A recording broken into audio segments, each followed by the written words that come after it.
Welcome to my channel. आज हम लोग देखेंगे अंतर्राष्ट्रीय व्यापार के कुछ सिद्धांत जो महत्वपूर्ण हैं, जिनको जाना जाता है, जहाँ से हमेशा से सवाल पूछा जाता है। तो देखिए, पहला सिद्धांत जो है अंतर्राष्ट्रीय अर्थशास्त्र का या अंतर्राष्ट्रीय व्यापार का जो सिद्धांत है, वो पहला सिद्धांत है स्मिथ की लागत में निरपेक्ष अंतरों का सिद्धांत। ठीक है, तो एडम स्मिथ का लागत में निरपेक्ष अंतरों के सिद्धांत के कारण अंतर्राष्ट्रीय व्यापार संपन्न होता है। ठीक है, नाम पे हमेशा ध्यान रखना है कि नाम के आधार पर ही उस सिद्धांत का जो मेन उद्देश्य है वो छिपा हुआ होता है। जैसे कि हम बात करते हैं कि स्मिथ के अनुसार क्या है, तो अंतर्राष्ट्रीय व्यापार एक मात्र कारण लागतों में निरपेक्ष अंतर का होना है। ठीक है, अभी निरपेक्ष अंतर क्या होता है, तो देखिए दो बातें हैं, एक निरपेक्ष और एक सापेक्ष होता है। पहले हम लोग निरपेक्ष समझते हैं। देखिए, अगर एक व्यक्ति है, ठीक है, ये खुद से तुलना करता है, स्व तुलना, स्वयं से तुलना करता है कि वो कितना पढ़ाई करता है, कितना खाता है, कितना पीता है, कितना अन्य कितनी काम करता है, उसकी कितनी स्वयं की कितनी क्षमता है। ठीक है, और दूसरा होता है जैसे कि वो देखेगा अपने आप को कि कितना घंटा पढ़ सकता है, वो कितनी रोटियां खा सकता है, वो खुद से तुलना कर रहा है। आज इतना खाया, कल इतना खाया, आज इतना पढ़ाई किया, कल इतना पढ़ाई किया, स्वयं से तुलना। तो देश के सेंस में एक देश जो है वो स्वयं से तुलना करेगा कि उसमें किस चीज की क्षमता सबसे अधिक है। जिस प्रकार से एक व्यक्ति जो है या एक बालक जो है वो स्वयं तुलना करता है कि उसकी क्षमता कितनी है, उसी प्रकार एक देश तुलना करता है स्वयं से कि उसकी क्षमता कितनी है। अब इसको सापेक्ष के संदर्भ में समझिए। देखिए, जब हम लागत का बात करते हैं, लागत अंतर का बात करते हैं, तो एक व्यक्ति स्वयं से तुलना ना करने के बदले अन्य से करेगा कि अरे तुम इतना घंटा पढ़ता है, हम कितना घंटा पढ़ते हैं, तुम इतना रोटी खाता है, हम इतना कितना रोटी खाते हैं। दो अलग अलग लोग हैं, दोनों एक दूसरे से तुलना करें तो सापेक्ष अंतर तब होता है, या सापेक्ष अंतर तब कहेंगे जब हम दूसरे देश के साथ तुलना करेंगे कि हम किस में बेहतर हैं। किसके साथ? दूसरे देश के साथ। तो हम ये चीज समझना है इसमें कि जो एडम स्मिथ हैं वो साफ साफ शब्दों में कह रहे हैं कि तुम स्वयं से अपने आप को आंको कि कौन सी ऐसी वस्तु है जिसका उत्पादन करने में निरपेक्ष, मतलब स्वयं से अपने आप में नापो कि उत्पादन करने में किसमें सबसे ज्यादा कम लागत लगेगा। ठीक है, और जिसमें सबसे कम लागत लगेगा उत्पादन करने में, उस वस्तु के उत्पादन में विशिष्टीकरण करना, मतलब उसमें दक्षता प्राप्त करना, उसमें स्पेशलाइज हो जाना, उसको अच्छी तरह से कर पाना। करने के बाद हम क्या करेंगे कि हम उस वस्तु का, जब हम निरपेक्ष लागत अंतर समझ जाएंगे कि हमको एक्स वस्तु में उत्पादन करने में कम लागत किसमें लग रहा है स्वयं से तुलना करके, तो फिर हम क्या करेंगे, जो सस्ता होगा हम उसका उत्पादन करेंगे और उसको हम निर्यात करेंगे, और जो वस्तु महंगा होगा उत्पादन करने के संदर्भ में, हम उस वस्तु को उत्पादन छोड़ देंगे, उस वस्तु का उत्पादन करना, और हम क्या करेंगे, उसको आयात करेंगे। ठीक है, तो सिंपल बात इसमें एक ही बात कहते हैं स्मिथ कि एक अंतर्राष्ट्रीय व्यापार तभी संभव है जब कोई देश निरपेक्ष रूप से ये जानता है कि किस वस्तु के उत्पादन में उसको लागत अंतर कम होगा। जिसमें लागत, जिस वस्तु के उत्पादन में लागत अंतर कम होगा या उत्पादन करने की लागत कम होगी, उस वस्तु के उत्पादन में वो फर्म विशिष्टीकरण करेगा और उसी वस्तु का क्या करेगा, उत्पादन करेगा और निर्यात करेगा। ठीक है, ये मेन कॉन्सेप्ट है। इसी बात को हमको उनके कैसे उन्होंने इस बात को प्रूफ किया उस चीज को समझेंगे। देखिए हर सिद्धांत की कुछ मान्यताएं होती हैं, अगर मान्यता नहीं होंगी तो वो सिद्धांत लागू ही नहीं होगा। मतलब किस संदर्भ में, मतलब क्या क्या होना चाहिए, क्या क्या होगा, तभी ये काम करेगा। जैसे कि सबसे पहले जो बात कहते हैं एडम स्मिथ, उसमें ये कहते हैं कि दो देश के लिए क्या होना चाहिए, दो देश को लिया गया जिसमें इंग्लैंड और पुर्तगाल है। दूसरा, दो समरूप वस्तुएं जिसमें शराब और कपड़े का उत्पादन करते हैं। ठीक है, दो देशों की रुचि समान होती है, दोनों देशों की रुचि मतलब दोनों देशों का जैसे पहले हम लोग पढ़े, दोनों देशों की संस्कृति अलग होती है और फिर खान पान अलग होता है या अन्य चीज, लेकिन यहाँ पर बोल देता है रुचि जो है वो समान होती है। श्रम उत्पादन का एक मात्र साधन होता है, वेरी इंपॉर्टेंट, श्रम को ही उत्पादन का साधन मानते हैं। श्रम की लागत ही वस्तु की कीमत का निर्धारण करता है। ठीक है, दूसरा, श्रम की सभी इकाइयां समरूप होती है। श्रम की सभी इकाइयां समरूप कहने का मतलब होता है कि अगर एक व्यक्ति है, एक श्रम जो है वो जितना काम करने की क्षमता रखता है दूसरा भी उतना ही रखता है। ऐसे समझो कि अगर एक व्यक्ति जो है 8 घंटे के अंतर्गत अगर 1 यूनिट उत्पादन करता है तो दूसरा व्यक्ति भी 8 घंटे काम करेगा तो 1 यूनिट ही उत्पादन करेगा। मतलब दोनों की कार्य करने की क्षमता समरूप होती है, मतलब एक जैसी होती है। ठीक है, दूसरा क्या बोलता है, वस्तु की कीमत को श्रम लागत निर्धारित करता है। अभी हम बताएं कि श्रम ही उत्पादन का साधन होता है और श्रम का जो लागत होता है वह उसकी कीमत निर्धारण होता है। स्थिर लागत या प्रतिफल के नियम अधीन वस्तुओं का उत्पादन होता है, मतलब लागत जो होता है स्थिर लागत के अधीन होता है। दोनों देशों के बीच वस्तु विनिमय प्रणाली लागू होता है, मतलब कि देश जो है ए देश जो है बी देश के साथ किस तरह से व्यापार करेगा, वस्तुओं का लेन देन करके, एक्स एंड वाई, वस्तु के बदले वस्तु। प्रौद्योगिकी या तकनीक को क्या बोलता है, अपरिवर्तित रहता है, तकनीक में परिवर्तन नहीं होता है। क्यों? क्योंकि तकनीक में परिवर्तन होने से उत्पादन क्या होता है, प्रभावित होता है।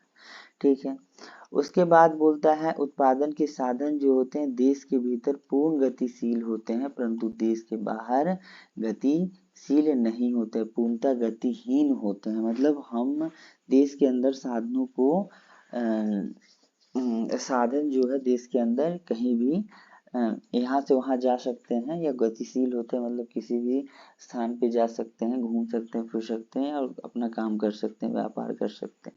ठीक है, परंतु क्या होता है कि देश के बाहर ये गति हूँ तो हम नहीं जा सकते।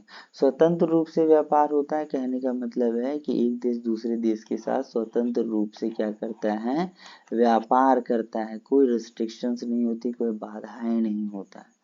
ठीक है, परिवहन लागतें नहीं लिया गया है इसमें। ठीक है, परिवहन लागत नहीं लिया गया है क्योंकि परिवहन लागत से वस्तु की कीमत प्रभावित होती है, जिससे मांग प्रभावित होता है, तो परिवहन लागत को नहीं लिया गया। और अंतिम में बोलता है कि उत्पादन के सभी साधन पूर्ण रोजगार में लगे होते हैं। कहने का मतलब है कि जो देश ए है देश बी है उस दोनों देशों में साधन में पूर्ण रोजगार होता है, मतलब अर्थव्यवस्था में पूर्ण रोजगार की मान्यता को लिया गया है। ठीक है, इतनी बातें वो मानते हैं और उन बातों को मानते हुए अपने सिद्धांत की वो व्याख्या करते हैं और अंतिम में ये बात ये प्रूफ कर देते हैं कि देखो एक चीज समझो ध्यान से, जो सिद्धांत का मेन व्यू है वही सिद्धांत को हम क्या करते हैं, प्रूफ करते हैं। जो भी पहले हम बोल चुके हैं पहले से ही ये तय है कि क्या लाना है। ठीक है, मतलब रिजल्ट पहले से ही हमको पता है कि हमको ये चाहिए। अब उसको क्या करना है कि वो कैसे प्रूफ किए हैं उस प्रक्रिया को समझना है और उस प्रक्रिया से अगर वो प्रक्रिया शुद्ध रूप से सही नहीं है तो वो उसकी आलोचना बनेगी। ठीक है, लेकिन वो जैसा बोले हैं, जिस तरह से उसको एक्सप्लेन करने का प्रयत्न किए हैं उसी तरह से उन सिद्धांत को हमको ध्यान रखना है। तो देखो सबसे पहला चीज क्या है कि इतना देर तक इतना समय में वो मान्यताएं रखी कि ऐसा ऐसा होगा तो मेरा जो बात है वो सही हो जाएगा। अब देखिए उसके बाद क्या है, सिद्धांत की व्याख्या करने के लिए बोलते हैं कोई भी उस वस्तु का उत्पादन करेगा, उद्देश्य कोई भी देश उस वस्तु का उत्पादन करेगा और निर्यात करेगा जिसकी उत्पादन लागत सबसे कम होगी। मतलब जिस भी वस्तु का उत्पादन करेगा जो दोनों देशों में से, उसकी उत्पादन लागत क्या होगी, कम होगी। ठीक है, जैसे कि इसको एक तालिका के द्वारा दिखाया गया है। देश जो है ए और बी है, एक्स और वाई, मतलब व्यापार से पूर्व उत्पादन। एक इकाई वस्तु के उत्पादन की बात करता है इसमें। जैसे ध्यान से समझना है यहाँ पर, जैसे कि देश ए जो है एक्स वस्तु के उत्पादन जो है 10 इकाई करता है और वाई का उत्पादन करता है 5 इकाई। ये क्या है, व्यापार से पूर्व की स्थिति।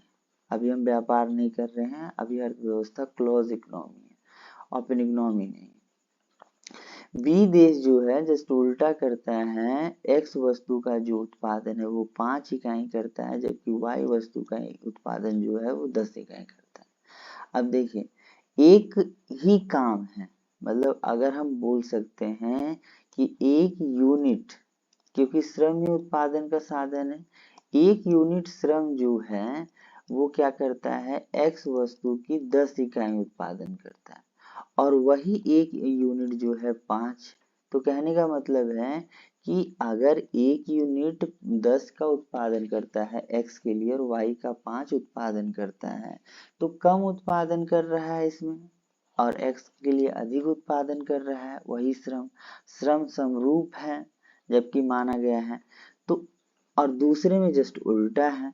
तो देखिए क्या करेंगे कि व्यापार के पश्चात देश ए जो है जिसमें उसको अधिक कम उत्पादन हो रहा था, अधिक लागत लग रहा था, उसको वो उत्पादन नहीं करेगा, नहीं किया। अब देखिए दो एक इकाई यहाँ भी समझते हैं, एक इकाई जो है श्रम जो है वो 10 इकाई का उत्पादन कर रहा था और एक 5 का। अब ये एक इकाई को जो हम क्या कहेंगे कि तुम एक इकाई जो हो वो एक्स ही वस्तु का उत्पादन करो, तो समरूप है इकाई, तो वो भी 10 से एक्स की 10 इकाई उत्पादन करेगा। तो मतलब 10 और 10 20 हो जाएगा। कहने का मतलब है यहाँ 5 हो रहा था और यहाँ 10 हो रहा है, तो मतलब 5 इकाई सरप्लस है। तो 10 इकाई क्या है यहाँ एक्स्ट्रा मिलता है, जबकि लॉस सिर्फ 5 इकाई का होता है।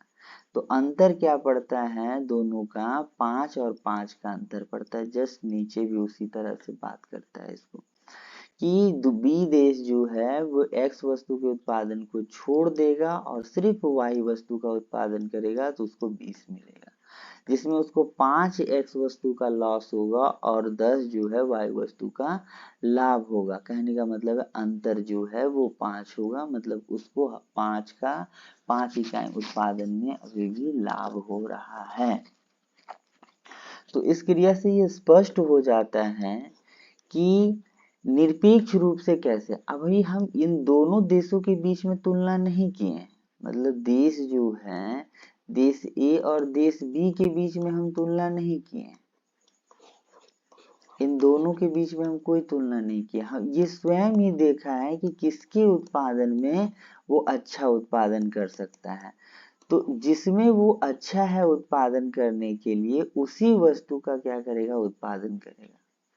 ठीक है, अब तालिका में भी उसी तरह से दिखाया गया है कि जैसे कि एक्स वस्तु है रेखा चित्र में, वाई ए और एक्स ए जो है देश ए की पीपीसी जो है उत्पादन संभावना वक्र है, उसी प्रकार से बी वाई बी और एक्स बी, तो यहाँ पर दिखाया गया है वाई बी और एक्स बी। ठीक है, वो किसका है, देश बी की उत्पादन संभावना वक्र है। अतः देश ए को एक्स की उत्पादन में निरपेक्ष लाभ होगा, निरपेक्ष लाभ होता है एक्स की, क्योंकि जो है ये बड़ा है एक्स के लिए।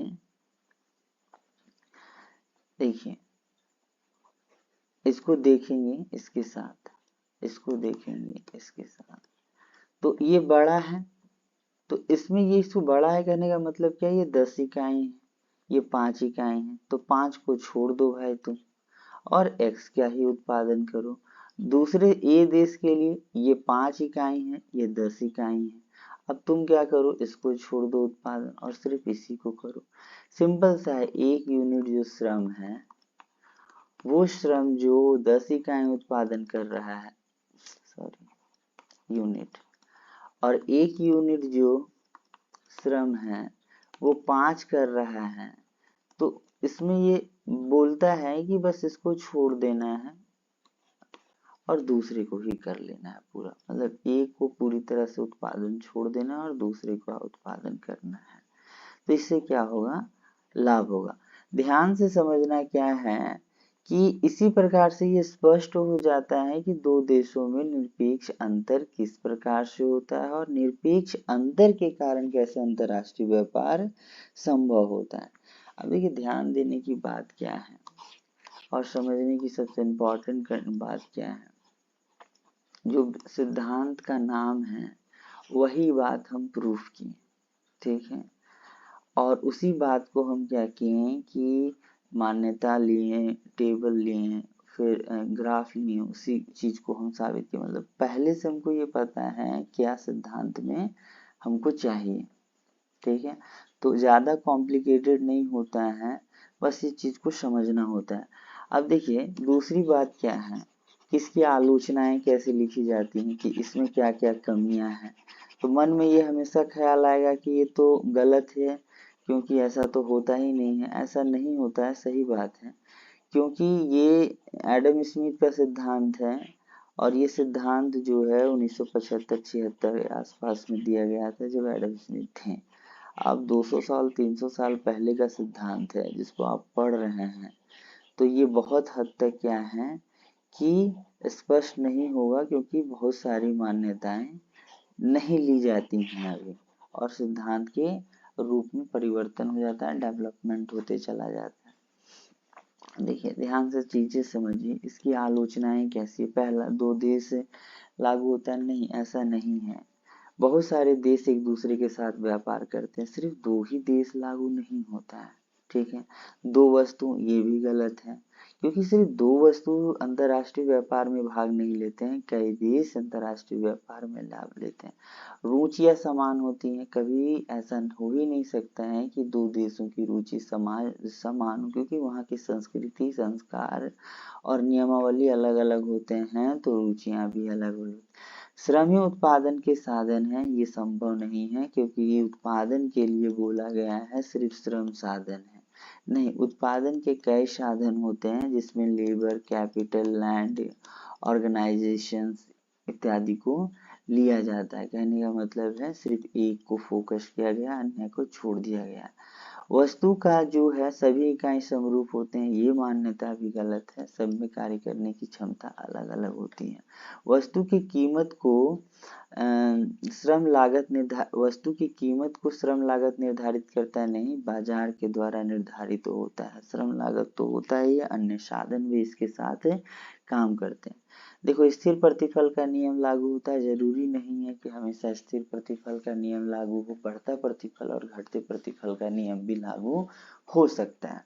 उसके बाद बोलता है दो देशों के बीच वस्तु विनिमय प्रणाली कब की समाप्त हो चुकी है, अभी जो है वो विनिमय प्रणाली जो है मुद्रा के माध्यम से होता है। प्रवैगिकी ज्ञान अपरिवर्तित होता है, परिवर्तित होता रहता है, ये भी इसमें है। अभी वर्तमान में साधनों की गतिशीलता देश के अंदर और देश के बाहर आसानी से हो जाता है। स्वतंत्र रूप से व्यापार होता है, स्वतंत्र रूप से 11वां पॉइंट, स्वतंत्र रूप से व्यापार नहीं होता है, कई तरह के प्रशुल्क लगाए जाते हैं, इसको कोटा और प्रशुल्क कहते हैं। कहने का मतलब एक तरह के कर होते हैं, जिस तरह से वस्तुओं पे देश के अंदर कर लगता है, तो बाहर से जब कोई विदेश से जब हम कोई वस्तु आयात निर्यात करते हैं तो उसमें भी एक कर लगता है, बस नाम बदल जाता है जिसको प्रशुल्क कहते हैं। परिवहन लागतें नहीं होता, परिवहन लागतें होता है, ठीक है। उत्पादन के सभी साधन पूर्ण रोजगार में लगे होते नहीं, भारत जैसा देश अभी विश्व में बहुत सारी बेरोजगारी पाई जाती है, ठीक है। आसानी से इसको 2 बार 3 बार देखना है, जैसे कि दो देश, दो कपड़ा, रुचि समान, ठीक है। साधन एक उत्पादन का साधन, श्रम की सभी इकाइयां समरूप होती हैं, तो इन्हीं सभी को लेके क्या किया गया है, आलोचना किया गया है। धन्यवाद। वीडियो अगर आपको अच्छा लग रहा है या फिर आप इसको समझ में आ रहा है तो आप चाहते हो कि अधिक से अधिक वीडियो बने, तो आप क्या करेंगे कि लाइक और सब्सक्राइब करते चलेंगे। धन्यवाद।